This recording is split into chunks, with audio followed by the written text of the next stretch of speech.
The Christmas season has always held a certain magic within the walls of Buckingham Palace. Glittering lights, the scent of pine, the warmth of candlelit halls, and the echo of laughter in grand dining rooms, a perfect picture of tradition, family, and royalty. But for Prince Harry, the 2025 Christmas season promised something far different, something far colder. Imagine, for a moment, being told you are no longer part of a family you thought you belonged to. The very family whose legacy you were born into, whose history courses through your veins, suddenly places a line in the sand, a wall between you and what you once cherished.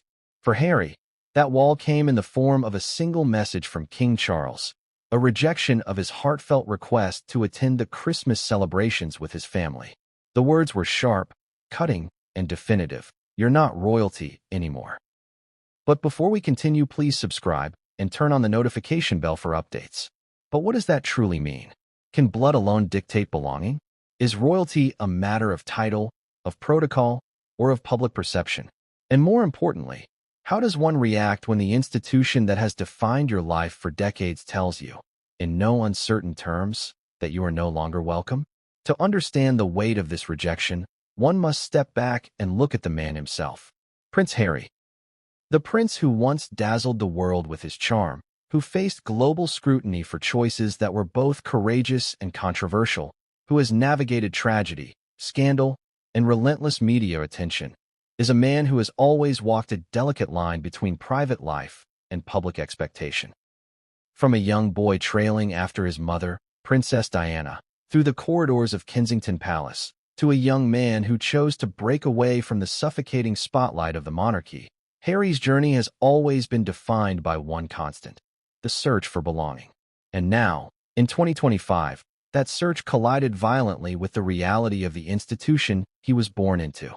The anticipation of Christmas, a time meant for family unity, reflection, and celebration, turned into a battlefield of emotions. Harry had hoped, perhaps naively, that the new year and the changing seasons might offer a chance for reconciliation, a way to step back into the fold and rebuild bridges long frayed. But the answer from King Charles was not just a simple no. It was a declaration, a verdict, a public and private demotion rolled into a sentence that carried with it years of tension, unresolved conflict, and unspoken grievances. For viewers around the world, this may read like another royal drama, another headline to scroll past. But for Harry, and for those who follow the intimate workings of the monarchy, this moment was seismic. It was the culmination of years of tension, of choices that diverged from expectation, and of a relentless media machine that has painted every decision in the starkest of colors. And it raised questions that reverberate far beyond the gilded walls of the palace. What does it truly mean to be royal? Who decides who belongs and who does not? And how much does personal loyalty weigh against duty, tradition, and public image? Consider the scene. A winter afternoon, the palace quiet except for the soft crackle of the fireplace. Harry sits in a private room, perhaps alone, perhaps with Meghan, processing the rejection. The words linger, heavy in the air. The room feels smaller than it should, suffocating. Outside, the world may see glittering carriages, the buzz of press photographers, the joy of a royal gathering. Inside, the prince wrestles with a very human and very painful reality: exclusion. This is the story of that rejection. But it is not simply a tale of denial or family politics. It is a story of identity, of loyalty, of heartbreak, and of resilience. It is about a man who must navigate the treacherous waters of public expectation while reconciling with personal loss. It is about a monarchy grappling with modernity, tradition, and the pressures of global scrutiny. And it is about Christmas, that symbol of warmth, family, and unity, transformed into a mirror reflecting the fractures within one of the most famous families in the world. And there is more. Behind the headlines, there are whispers, leaked conversations, and private messages that paint a far more complex picture than the world has been allowed to see. There are alliances formed and broken, strategies debated, and emotions pushed to the limit. Friends and confidants weigh in. Advisors speculate. And Harry, at the center, is forced to make decisions that will shape not only his immediate future, but the legacy of the monarchy itself. For the casual observer, These events may seem distant, irrelevant even. But consider this. Harry is not just any royal. He is a son, a husband, a father, a public figure whose every move is scrutinized, dissected, and interpreted. When he is told he cannot attend a family celebration, it is not merely a denial of presence. It is a denial of belonging, of recognition, of the emotional ties that bind family together. And in a family whose every public appearance is magnified 1,000-fold, the implications ripple outward, affecting relationships, reputations, and even public perception of the institution itself. The tension between personal desire and royal expectation has always been at the heart of Harry's story. From the moment he decided to step back from his official duties, the world has watched the delicate balancing act of carving out autonomy while maintaining ties to a centuries-old institution. Every interview, every public appearance, every subtle gesture has been scrutinized for signs of allegiance or rebellion. And yet, despite all the analysis, nothing could prepare him for the sting of hearing, in no uncertain terms, that his presence is neither wanted nor appropriate. But what is perhaps most striking about this story is the way it forces us to confront uncomfortable truths. Royalty is not merely a matter of bloodlines. It is a carefully maintained construct, a system of expectations, privileges, and obligations. And within that construct, there is little room for deviation, for emotional vulnerability, or for the human complexity that Harry embodies.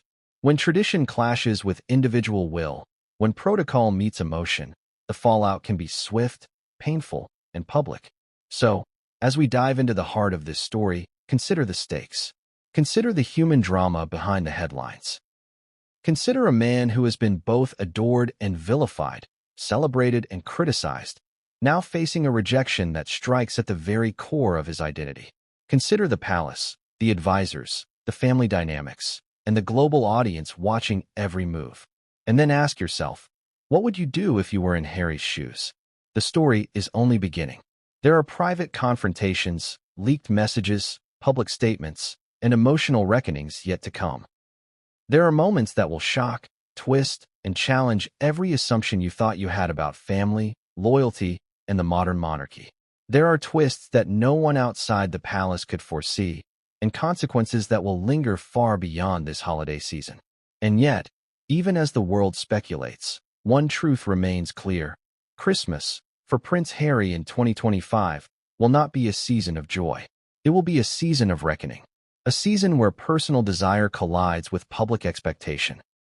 A season where one man must navigate betrayal, disappointment, and the harsh realities of being both royal and human. But what came next would change everything, and no one saw it coming.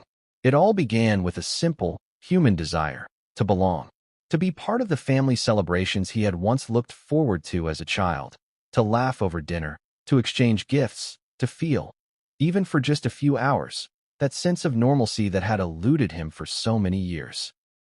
For Prince Harry, the 2025 Christmas season was supposed to be different. After years of estrangement, after months of private reflection and public scrutiny, he thought perhaps the wounds could finally begin to heal. He believed that family, at its core, could rise above protocol, above pride, above past grievances. But Harry's attempt to reconnect was far from simple. It was a delicate operation, conducted with a mix of hope, caution, and deep-seated anxiety. To the public, it might have looked like a casual request or a routine inquiry, a prince seeking to attend a royal Christmas gathering. But behind closed doors, it was much more than that. It was a test of trust, a measure of goodwill, and, ultimately, a gamble with high emotional stakes. The request itself was crafted with care. Harry didn't send a hasty message or make a rash demand. He approached it with thoughtfulness, mindful of past conflicts and the delicate egos involved. He drafted his communication with precision, expressing genuine desire for familial connection without appearing to challenge authority or disrupt tradition.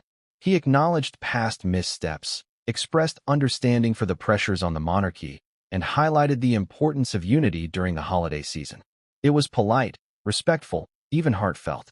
Yet, even in its careful construction, the request carried risk. By reaching out, Harry opened himself up to rejection. Not just a casual decline, but a profound personal repudiation. Every word he wrote, every sentence he spoke, was weighed against decades of family history, public perception, and media scrutiny. He knew that any misstep could be amplified, dissected, and used as ammunition in the ongoing narrative of royal discord. And still, he sent the message, guided by hope that some measure of reconciliation was possible. The response, when it came, was anything but conciliatory. It was not a negotiation, not a compromise, not even a suggestion of alternative arrangements. It was a definitive no, wrapped in a message that struck at the very core of Harry's identity. You're not royalty anymore. Those words were more than a denial of presence at a Christmas gathering. They were a declaration that he no longer belonged, that his role, his status, and his place in the family hierarchy had been revoked. To understand the weight of this moment, it's important to consider Harry's perspective. He is not merely a public figure. He is a son, a brother, a husband, and a father. The monarchy, with all its traditions and expectations, is not an abstract institution in his life. It is his family. To be told that one is no longer considered part of that family is to face an emotional earthquake, a collapse of identity that few outside the royal circle could fully grasp. In the immediate aftermath, Harry experienced a cascade of emotions: disbelief, anger, hurt, and a profound sense of betrayal. The man who had once fought so publicly for autonomy, for freedom from institutional constraints, now faced the painful irony of wanting something as simple and human as familial connection, only to have it denied. And the denial was not couched in ambiguity or softened by diplomacy. It was blunt, cutting, and unyielding. Behind the scenes, Meghan played a crucial role in supporting Harry. She recognized the emotional stakes, the delicate balance between personal desire and public expectation. She provided counsel, encouragement, and a stabilizing presence. But even her influence could not alter the rigid dynamics of the monarchy or the finality of the rejection. The couple discussed options, weighed strategies, and considered potential responses, but the reality remained stark. The message from King Charles was clear, and its implications far-reaching. Harry's attempt to reconnect also shed light on the broader tensions within the royal family. It highlighted the delicate interplay between tradition and personal choice, protocol and emotion, public expectation and private longing. His request was not simply a bid to attend a holiday gathering. It was a test of the family's willingness to reconcile, to acknowledge past hurts, and to embrace the possibility of healing. The rejection, therefore, resonated far beyond the individual. It reflected institutional rigidity, the challenges of balancing legacy with modernity, and the emotional cost of maintaining appearances in a family whose every action is scrutinized by millions. The world, of course, remained largely unaware of the emotional complexity behind the scenes. To the public, it might have appeared as another episode in the ongoing saga of Harry and Meghan. Headlines would capture the surface-level drama, commentators would speculate on motivations, and social media would erupt with opinionated commentary. But behind the headlines lay a profoundly human story, a man seeking belonging, facing rejection, and navigating the emotional fallout of a decision that struck at the heart of his identity. And yet, despite the sting of denial, Harry did not retreat into silence. He did not allow the rejection to define him entirely. Instead, he began to process, to strategize, to consider how he could assert his identity, protect his family, and navigate the complex web of relationships that defined his life. He understood, perhaps more acutely than anyone, that the monarchy is not static. It is a living institution, shaped by the choices of those within it and the perceptions of those outside it. Every action, every decision, every gesture carries weight.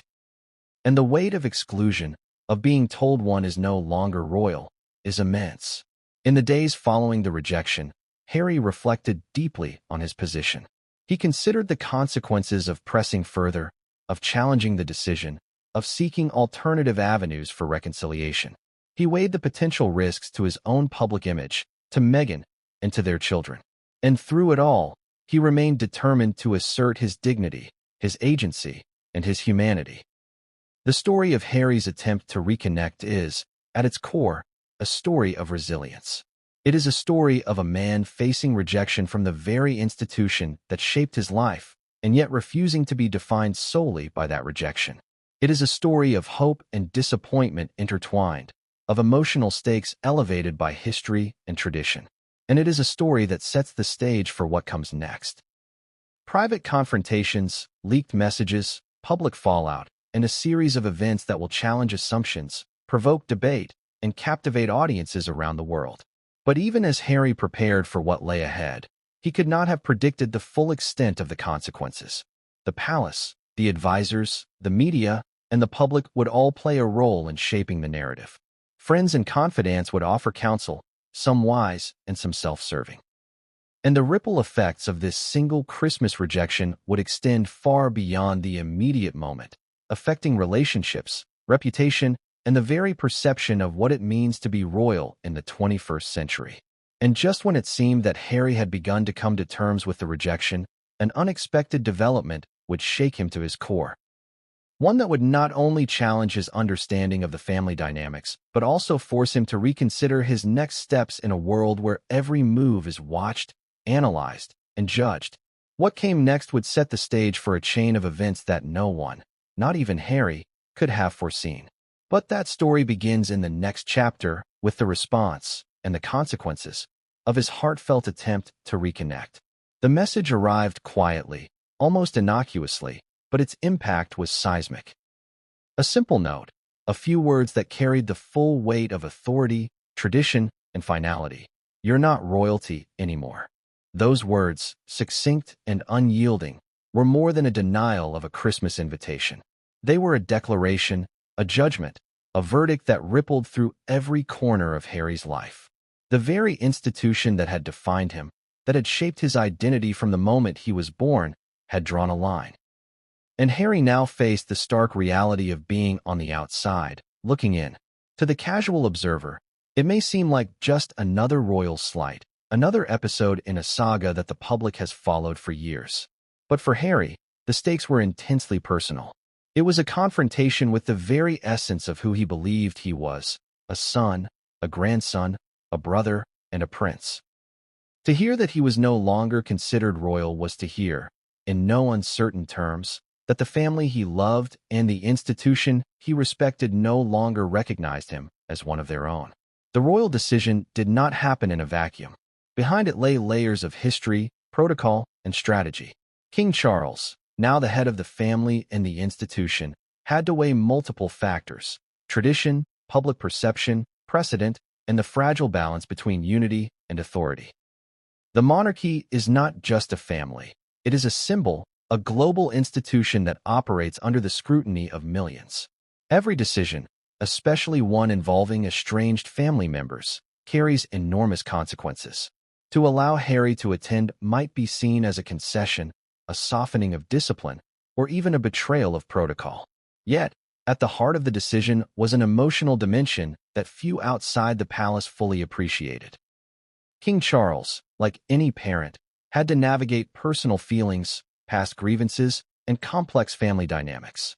Harry's request touched on sensitive areas: past conflicts with William, the fallout from interviews, media exposure, and the public narratives that had painted the family in both sympathetic and critical lights. Charles's decision, therefore, was not merely administrative or ceremonial. It was deeply personal, and the weight of it rested on both his shoulders and Harry's. When the decision was delivered, it carried an unmistakable tone of finality. There was no room for negotiation, no subtle suggestion of compromise. The words were firm, measured, and deliberately clear. Harry could not misinterpret them. Attendance was denied, and with it, a piece of his connection to the institution was severed. The phrase, "You're not royalty anymore," was not just a legal or formal distinction. It was a cultural and emotional statement, a reminder that belonging is not guaranteed by birth alone. For Harry, the moment was a collision of past and present. Memories of childhood Christmases flooded back, the laughter of family dinners, the excitement of festive traditions, the warmth of shared moments that now seemed impossibly distant. Those memories clashed violently with the stark reality of exclusion, creating an emotional dissonance that was both painful and disorienting. The holiday season, once a time of joy and anticipation, became a mirror reflecting loss, estrangement, and unresolved conflict. The palace itself became a stage for silent tension. Advisors, aides, and family members were aware of the undercurrents, the subtle shifts in protocol and communication that signaled deeper disagreements. Decisions like this are rarely made lightly. They are debated, considered from multiple angles, and weighed against potential repercussions. The rejection of Harry's request was no exception. Behind closed doors, arguments were made, strategies were considered, and the consequences of each possible choice were analyzed in painstaking detail. And yet, even with all the analysis and deliberation, the human element could not be erased. For King Charles, the decision carried emotional weight. For Harry, it was an emotional earthquake. For Meghan, who had navigated similar tensions, it was a source of worry, frustration, and protective instinct. The interplay between personal feelings and institutional expectations created a volatile emotional landscape, one that would shape events long after the message had been delivered. Harry's response, private and measured at first, reflected his decades of experience navigating royal scrutiny. He did not immediately lash out, nor did he make a public statement. Instead, he absorbed the news, processed the implications, and considered the next steps. But the emotional impact was undeniable. Hurt, anger, and a sense of betrayal mixed with frustration and disappointment. Every instinct told him that the rejection was not just about Christmas. It was a statement about his place in the family, his identity, and his value within the monarchy. The broader implications of the decision were equally profound. Social media erupted with speculation, even before any official statement was made. Public perception, already a sensitive factor in the monarchy's calculations, began to shift. Observers debated the motivations, predicted fallout, and questioned the fairness of the decision. Every headline, tweet, and discussion reflected a world eager to interpret, judge, and sensationalize the human drama unfolding behind palace walls. In the immediate aftermath, Harry's thoughts turned to strategy. He weighed his options carefully. Should he push back publicly? Should he accept the decision quietly? Should he attempt to negotiate through intermediaries or remain silent until circumstances changed? Each path carried risks, and each choice had the potential to redefine both his personal reputation and the public perception of the monarchy. Meanwhile, the family dynamics continued to simmer.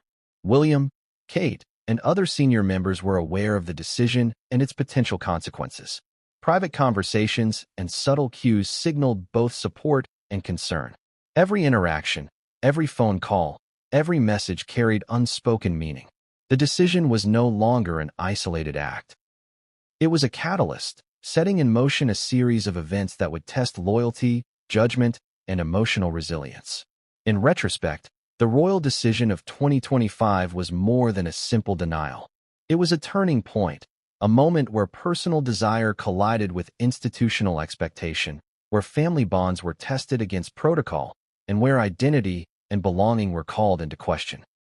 It highlighted the fragility of relationships within a global institution, the power of words to wound and define, and the human cost of maintaining tradition in the modern world. And yet, despite the gravity of the situation, the story was far from over. Harry's reaction, the private discussions that followed, and the public fallout would all contribute to a narrative that no one outside the palace could fully anticipate. Every gesture, every statement, every decision from this point forward would carry extraordinary significance. The royal decision had been made. The line had been drawn. And Harry, confronted with rejection at the heart of the family, faced a choice: accept, challenge, or navigate the uncertain path in between. But what came next? The private responses, the emotional confrontations, and the strategic moves would ignite a series of events that no one, not even the prince himself, could have predicted. While the palace corridors remained hushed and the official channels of communication closed, a storm was brewing elsewhere, one fueled not by protocol or tradition, but by raw emotion, loyalty, and the complex dynamics of partnership. Meghan Markle, Duchess of Sussex, had long been a presence both celebrated and scrutinized, a figure whose every move was magnified under the global spotlight. But in 2025, Behind the gilded walls of their private residence, she became something more intimate, more pivotal, a confidant, strategist, and emotional anchor for Prince Harry. The news of the royal rejection did not reach Meghan in the form of an official announcement. Rather, it arrived through Harry himself, a mix of disbelief, hurt, and contained anger barely filtered by the tight grip of restraint he had cultivated over the years. "They've said no," he explained, voice heavy with emotion. "I'm not royalty anymore." The words hit her with a gravity that was difficult to articulate. To anyone else, it might have seemed like another headline, another royal rebuff. But for Meghan, it was intensely personal. She felt the sting of exclusion alongside Harry, the denial of recognition not just of his title, but of his personhood, of his value, of their family unit. Meghan's first instinct was protective. Years of navigating a world that often sought to pit them against each other, that amplified every misstep, had honed her awareness of both danger and opportunity. She knew that Harry's response would set the tone for what followed, and she recognized that this moment required careful management. A reactive statement, a public outburst, or even a misjudged social media post could escalate a private matter into a global controversy in hours. She had seen it happen before. She had lived it. Yet even as she counseled caution, Meghan's own emotions were impossible to suppress.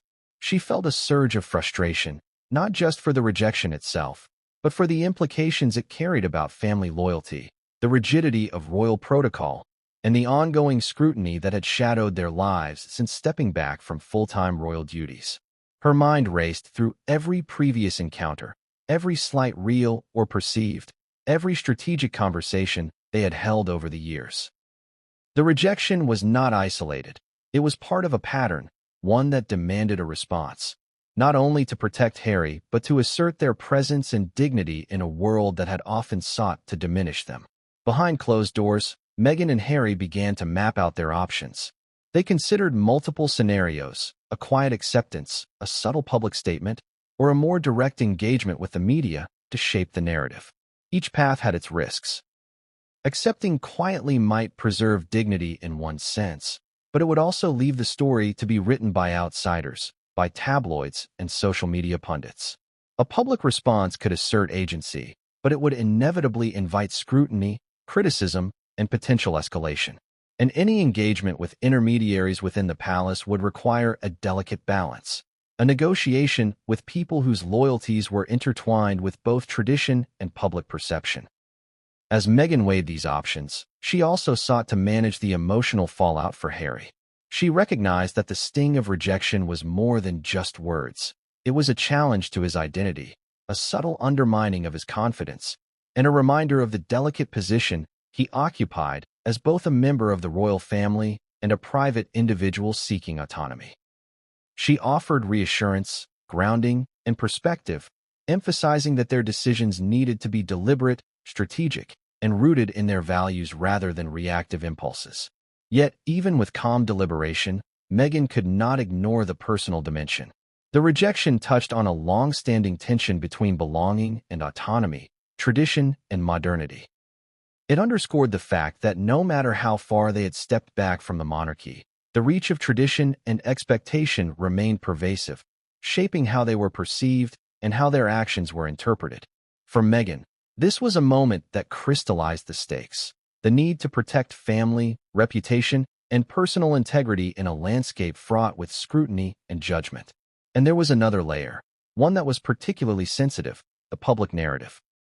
Meghan understood that the world was watching, that every word, gesture, and appearance would be analyzed, and that speculation could spiral into misrepresentation. In private, she and Harry discussed strategies for controlling the narrative without surrendering to sensationalism. They explored avenues for private dialogue, considered statements carefully worded to convey truth without provocation, and anticipated the ways in which the media might frame their responses. Every scenario was evaluated through the lens of potential impact, emotional resonance, and long-term consequence. But Meghan's influence extended beyond strategy. It was emotional and moral as well.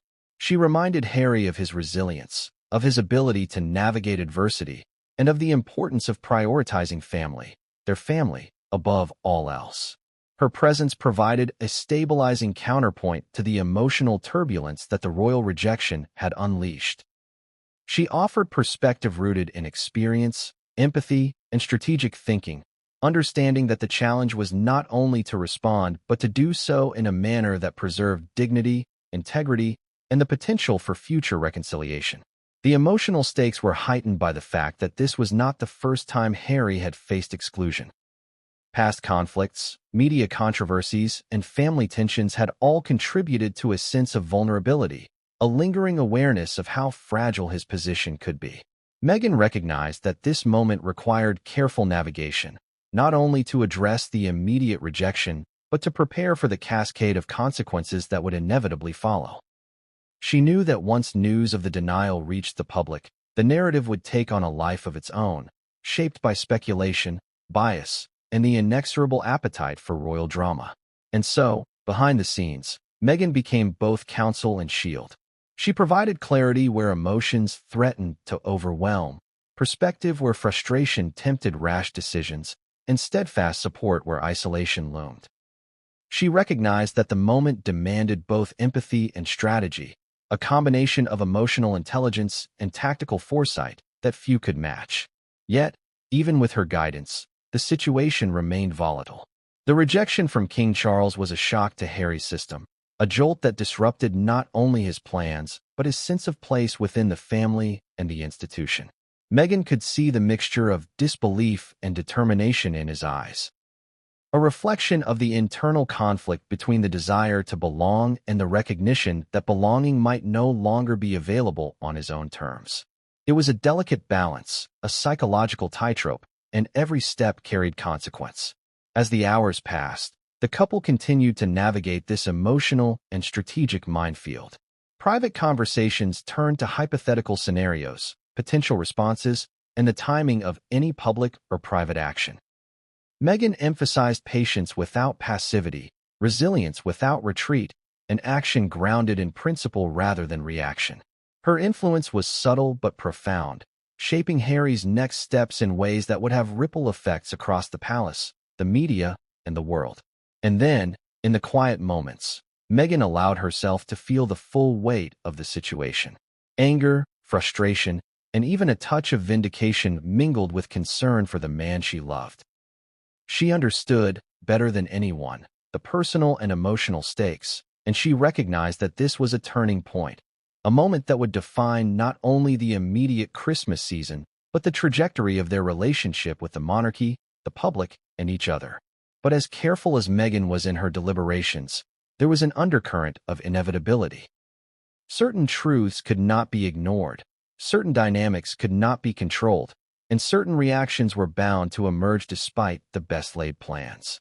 The rejection was not merely an isolated incident. It was a spark in a highly combustible environment, one that could ignite conflict, controversy, and revelation in ways no one could fully anticipate. And just when it seemed that they had mapped every possible outcome, a development arrived, subtle, unexpected, and potentially transformative. It was a private message, a whispered conversation, a hint that the story was far from over and that the consequences of the royal rejection would extend in ways that neither Harry nor Meghan could have predicted. What came next would challenge assumptions, provoke new tensions, and reveal dimensions of loyalty, strategy, and emotion that had remained hidden until now. The royal family, like any family, has its moments of warmth and celebration, but beneath the polished veneer of protocol and tradition lies a complex web of rivalry, history, and unspoken grievances. For Prince Harry in 2025, the rejection from King Charles to attend Christmas had pulled that web taut, revealing tensions that had long simmered beneath the surface. This was not simply a matter of titles or ceremony. It was a collision of personality, expectation, and deeply personal emotion. And as the story of his exclusion unfolded, it became clear that the ripples were reaching far beyond a single decision. From the outside, the monarchy can appear monolithic, disciplined, and harmonious. But anyone who has observed its inner workings knows that beneath the glittering public appearances and formal statements exists a charged atmosphere where every gesture is weighed, every word analyzed, and every action carries the weight of history. The rejection of Harry was a spark in this powder keg, illuminating not only his fraught relationship with Charles, but also the subtle tensions with other family members, most notably Prince William, the heir apparent, whose relationship with Harry had been both affectionate and competitive throughout their lives. Tensions between the brothers had never fully dissipated. Childhood rivalries, combined with the pressures of public scrutiny, had created a complex dynamic. A mixture of loyalty, resentment, and unresolved grievances. The Christmas rejection magnified these dynamics. To Harry, it felt like a judgment not just from their father, but from a brother whose opinions and allegiances carried considerable influence. To William, it may have been a necessary step in maintaining family discipline and protocol, or perhaps a reflection of frustration with Harry's decisions and public actions. Regardless, the familial landscape had shifted, and the holiday season that once symbolized unity had become a minefield. Kate Middleton, ever poised and diplomatic, found herself navigating a delicate balance as well. As the public face of the immediate royal family, her role demanded grace, composure, and the ability to mediate without taking sides. But even her carefully measured demeanor could not entirely mask the undercurrents of tension. Every family interaction, every smile exchanged at public events, every whispered conversation in private quarters now carried additional weight. The rejection of Harry to attend Christmas had transformed routine interactions into emotionally charged encounters, where every gesture could be interpreted as support, disapproval, or subtle signaling. Behind closed doors, advisors and staff were acutely aware of the emotional volatility. The palace has always operated on multiple layers. The ceremonial and public-facing layer, and the private layer where personal feelings, grievances, and alliances are negotiated. In this case, the private layer had become fraught. Conversations were cautious, meetings strategic, and even casual interactions laden with significance. The rejection had forced the family to confront questions that had long been suppressed. How much flexibility exists within tradition? How are grievances reconciled without public fallout? And, crucially, how does one manage a family member who simultaneously belongs and operates outside the institution? Harry himself was caught in the eye of this storm. He felt the weight of historical expectations, the sting of perceived betrayal, and the frustration of navigating a world where every move was scrutinized. The Christmas rejection was not merely about attendance. It symbolized a larger issue of belonging, recognition, and respect. It reminded him that, in a family governed by centuries of tradition, individual desires often yield to institutional priorities. And yet, his desire for connection remained, even in the face of exclusion. This desire, however, collided with emotional complexity. The brothers' relationship, the father-son dynamic, and the broader network of familial alliances were all intertwined with ego, pride, and public perception. Harry's rejection became a catalyst for introspection, not only for himself, but for the entire family. Questions arose. Could reconciliation occur without compromise of principles? Was there room for emotional honesty in an environment dominated by protocol? And, ultimately, how could family bonds be preserved when the institution itself sometimes demanded distance and detachment? The media, of course, played its role in amplifying tension. Even without official statements, rumors and speculation spread quickly. Headlines framed the rejection in dramatic terms. Prince Harry shut out of Christmas, royal rift deepens, family tensions at an all-time high. Public discussion, fueled by social media and news cycles, placed additional pressure on the family, turning private emotion into public spectacle. Each family member, from Charles to William to Kate, had to navigate not only the internal dynamics, but also the external perception, knowing that every reaction would be analyzed and judged. Amid this, private conversations grew increasingly strategic. Family members considered how to manage both Harry and the public narrative. Advisors discussed potential responses, messaging strategies, and ways to minimize damage while upholding tradition. Every detail mattered. Who would speak, what tone to use, what gestures to display during public events, and how to convey unity despite the underlying tensions. The stakes were high, because in the modern royal landscape, perception often equals reality. Harry, observing these maneuvers, felt a mix of frustration and determination. He understood the complexity, but he also recognized the personal toll.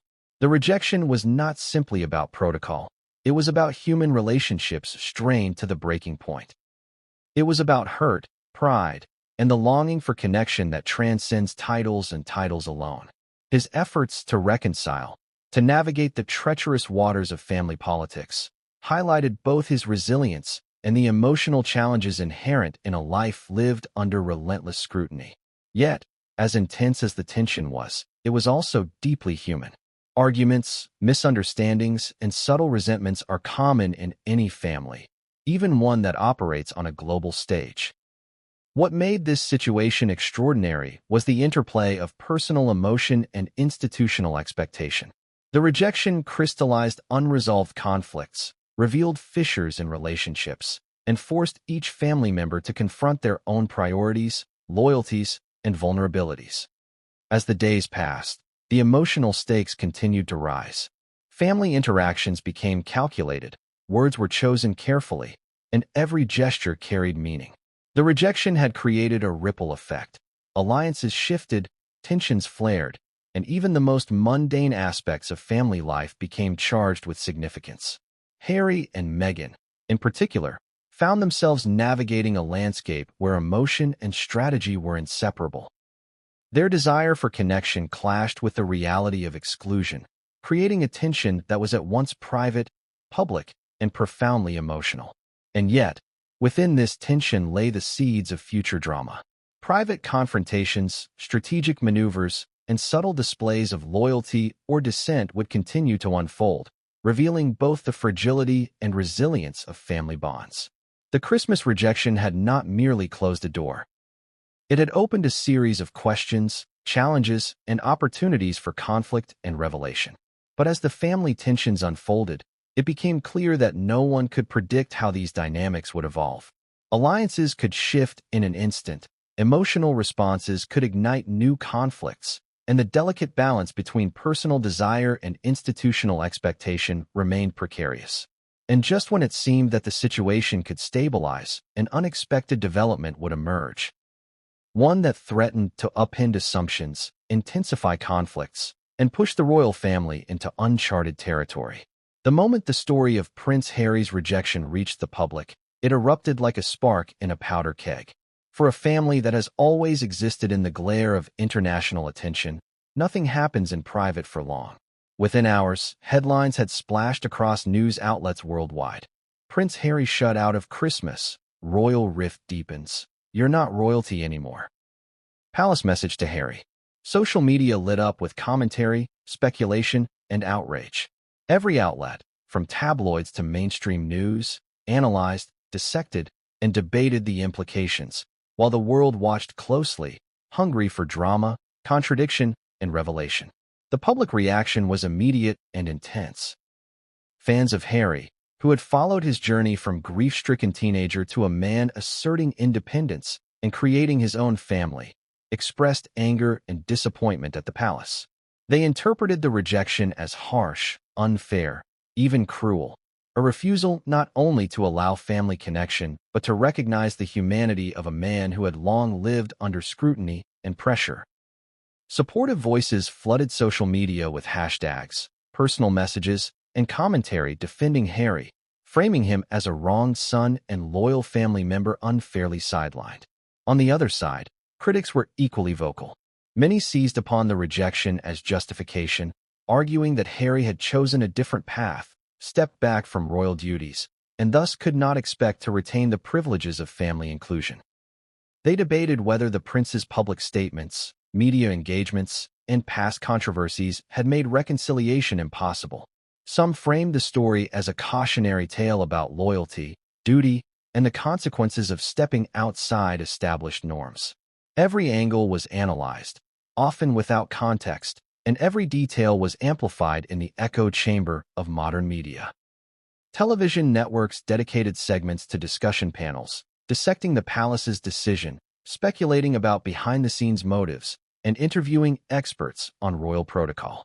Former palace aides, historians, and journalists weighed in, offering perspectives ranging from sympathetic to critical. Each opinion added fuel to the public conversation, magnifying tension and making it clear that Harry's personal experience had become a global spectacle. Meanwhile, social media acted as both amplifier and accelerant. Twitter, Instagram, TikTok, and Facebook became battlegrounds of opinion, where users debated, mocked, and sympathized in equal measure. Memes circulated depicting Harry as the outsider, the rebel, the victim, or, alternatively, as the man who had knowingly stepped away from duty and now faced the consequences. Influencers and commentators offered hot takes, sometimes well-informed but often speculative, contributing to a feedback loop of opinion and reaction that intensified the story far beyond the initial private rejection. The frenzy was not only public-facing, it reverberated through the palace as well. Advisors monitored media coverage closely, aware that public perception could influence both the family's reputation and the broader institution of the monarchy. Every article, tweet, and televised commentary became data points in an ongoing assessment. How would the world interpret the decision? How could the monarchy maintain dignity while managing backlash? What narrative would dominate? And how could it be influenced without further escalation? Harry and Meghan, of course, were acutely aware of the media maelstrom. They had anticipated scrutiny, but the intensity of the reaction underscored the stakes. Every private emotion, every strategic consideration, every personal response was now subject to interpretation and judgment. For Meghan, the challenge was twofold: supporting Harry emotionally while also navigating the landscape of public perception, knowing that any misstep could be magnified and exploited. The media frenzy also revealed contradictions and biases in coverage. Some outlets sympathized with Harry, highlighting his desire for family connection and portraying the palace decision as rigid or insensitive. Others framed the story through a critical lens, emphasizing his previous choices to step back from royal duties as justification for exclusion. The juxtaposition of support and criticism created a volatile mix, ensuring that public sentiment would be divided and the story would continue to evolve in unpredictable ways. Adding fuel to the fire were leaks and whispers from unnamed sources. Reports emerged suggesting that certain family members had expressed concern over the public perception of Harry's rejection, while others allegedly advocated for a hardline approach to maintain authority and discipline. Whether entirely accurate or not, these leaks created further speculation, inviting commentators to assign motives, predict outcomes, and question loyalties. The line between fact, rumor, and interpretation blurred, and the story took on a life of its own, extending far beyond the original rejection. Audience engagement reached unprecedented levels. News articles, live streams, and social media posts prompted debates, polls, and commentary threads that spanned hours. Fans of Harry and Meghan rallied to their cause, calling for fairness, empathy, and acknowledgement of the human element in the story. Critics debated the nature of duty, obligation, and consequence, arguing that the monarchy must uphold tradition regardless of personal sentiment. The story became a mirror reflecting societal divisions, values, and perceptions about family, responsibility, and celebrity. Amid the frenzy, the emotional weight on Harry and Meghan intensified. Public opinion is a powerful force, capable of shaping behavior, influencing strategy, and amplifying stress. Every move they made, public appearance, statement, or social media activity, was evaluated, dissected, and interpreted. They had to balance authenticity with discretion, emotional response with strategic restraint, and personal grief with the realities of being public figures under intense scrutiny. The frenzy also highlighted the enduring global fascination with the royal family. Millions of people, across continents and cultures, were invested in the story, eager to witness the unfolding drama. The palace, for its part, had to consider not only internal relationships but also international perception, media framing, and the broader implications for the monarchy's image. Every decision, therefore, carried amplified significance. And yet, despite the chaos of headlines, tweets, and commentary, the private story continued to unfold. Conversations behind palace doors, strategies discussed in confidence, and emotional reckonings between Harry and Meghan were ongoing, shaping the narrative in ways that the public could not yet see.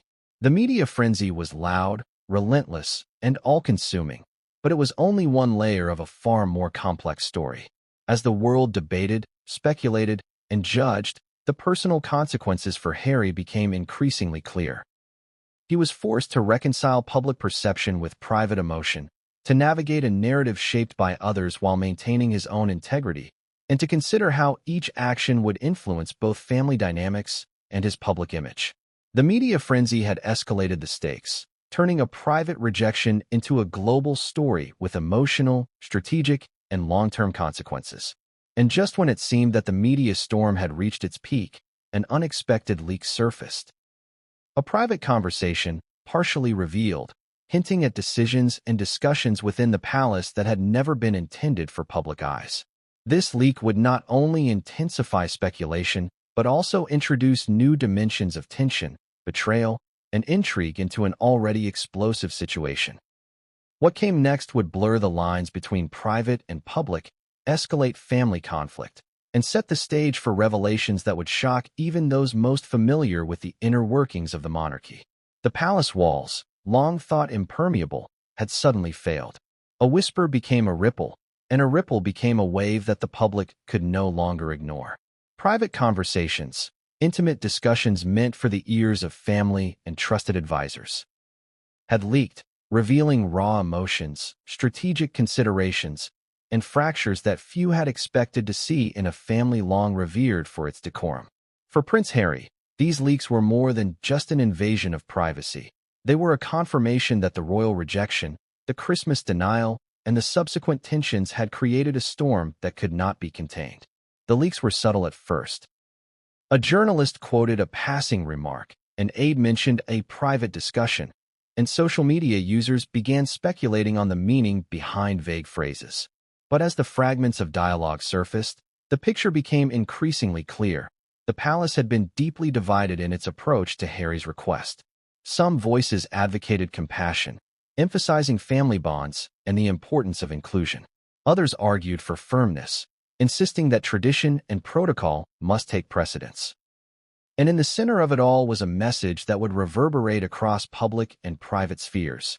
Harry was no longer considered royal in the traditional sense, and the consequences of that designation were immediate and profound. One particularly revealing leak detailed a heated conversation between King Charles and senior advisors. The transcript, partially obtained by the press, showed the king weighing the emotional desire for reconciliation against the potential impact on the monarchy's image. He was described as deliberate, measured, but firm, acknowledging Harry's feelings while asserting the necessity of maintaining structure, hierarchy, and precedent. For the public, these details offered a rare glimpse into the inner workings of the royal decision-making process, humanizing figures often seen only through formal ceremonies and curated appearances. The leaks also exposed the underlying tensions between Charles, William, and other senior members of the family. According to insiders, discussions about Harry were charged with both emotion and strategy. William, historically protective of the monarchy and invested in its stability, reportedly advocated for a firm stance. He believed that making exceptions for Harry could set a precedent that undermined tradition and complicated future decisions regarding other family members. Charles, while empathetic, was equally conscious of public perception and the delicate balance between family loyalty and institutional duty. Each statement, each argument, was layered with years of unresolved conflicts, personal history, and careful calculation. For Meghan and Harry, the leaks were a double-edged sword. On one hand, they validated concerns that had previously been dismissed or minimized by outsiders.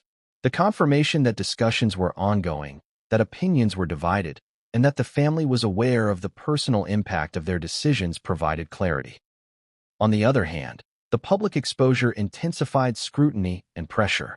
Private strategies, vulnerabilities, and emotional responses were suddenly visible to a global audience, amplifying both the stakes and the consequences.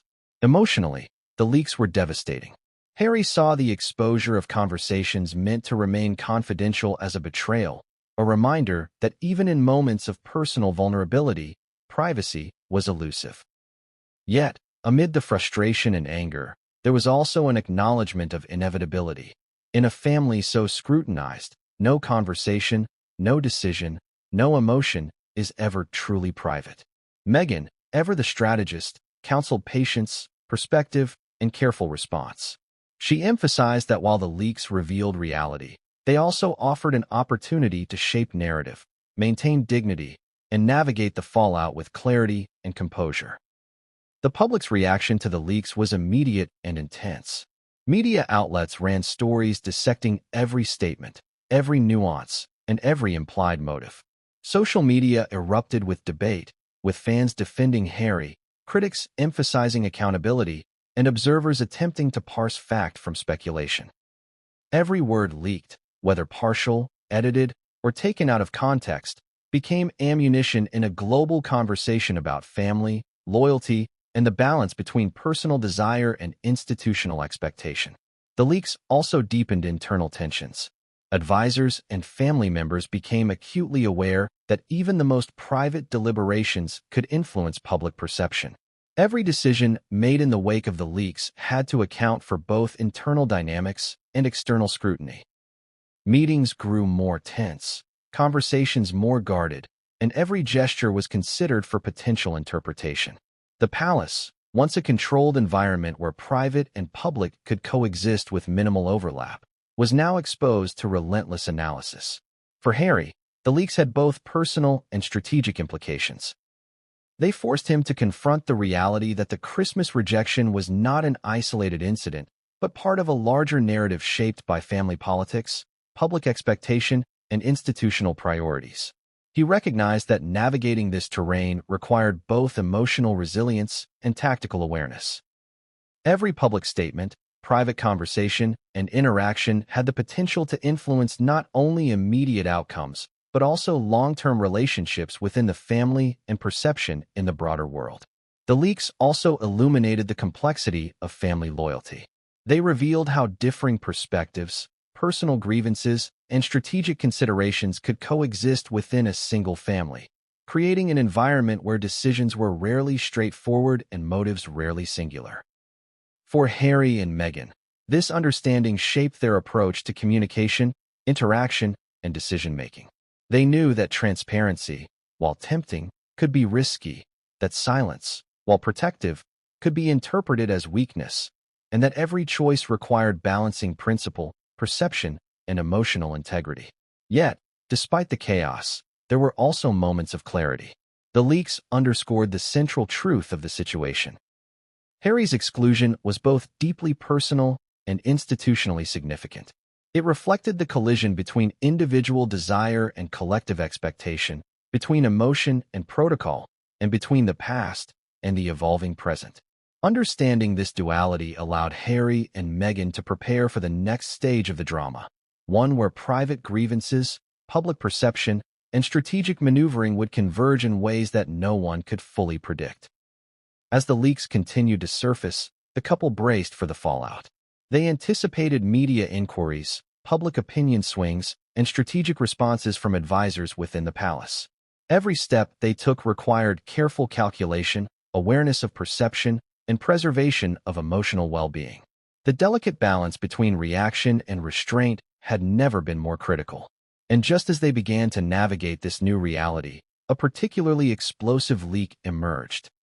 One that suggested not only disagreement within the family, but also potential moves that could redefine relationships, challenge assumptions, and escalate the conflict in unprecedented ways. What came next would bring private conflicts into sharper focus, force public reckoning, and set the stage for revelations that could change the course of family dynamics forever. Amid the storm of rejection, leaked conversations, and media frenzy, a quieter, more personal consequence unfolded. One that was less visible to the public, but potentially far more enduring: the impact on the next generation. Prince Harry and Meghan were not only navigating the choppy waters of their own estrangement from the royal family, they were also acutely aware of how these events could shape the lives, identities, and emotional well-being of their children. For any parent, family disputes are complicated. For Harry and Meghan, the stakes were magnified exponentially. Their children, though young, were already acutely aware of the family they had and the family they were distanced from. Even without explicit details, children sense tension, hear hushed conversations, and pick up on shifts in behavior. The Christmas rejection was more than a personal affront to Harry. It was an emotional signal to the children that the world of royal protocol could intrude upon their familial bonds, that access to grandparents, cousins, and extended family could be conditional, and that their place within the family hierarchy was being scrutinized even at an early age. Meghan, in particular, recognized the significance of these moments. She had always prioritized emotional intelligence in parenting, understanding that children internalize tension in ways adults often underestimate. She provided comfort, explanation, and reassurance, framing the situation in terms that children could comprehend while shielding them from unnecessary stress. She emphasized the importance of love, connection, and family loyalty, not just to the monarchy, but to the core family unit they had chosen to create together. Harry, too, grappled with the implications. The rejection reminded him of his own experiences as a child within a highly scrutinized institution, where emotional needs were sometimes subordinated to protocol and expectation. He was determined that his children would not carry the same burden of confusion, exclusion, or conditional affection. Yet, he was painfully aware that the dynamics of the royal family could not be fully insulated from them.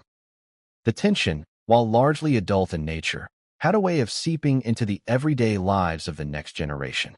These events raised questions that were both immediate and long-term. How would the children perceive their place in the family? How might their sense of identity and belonging be shaped by exclusion or conditional access? What lessons about loyalty, authority, and personal agency would they internalize? For Harry and Meghan, navigating these questions required foresight, careful communication, and emotional resilience.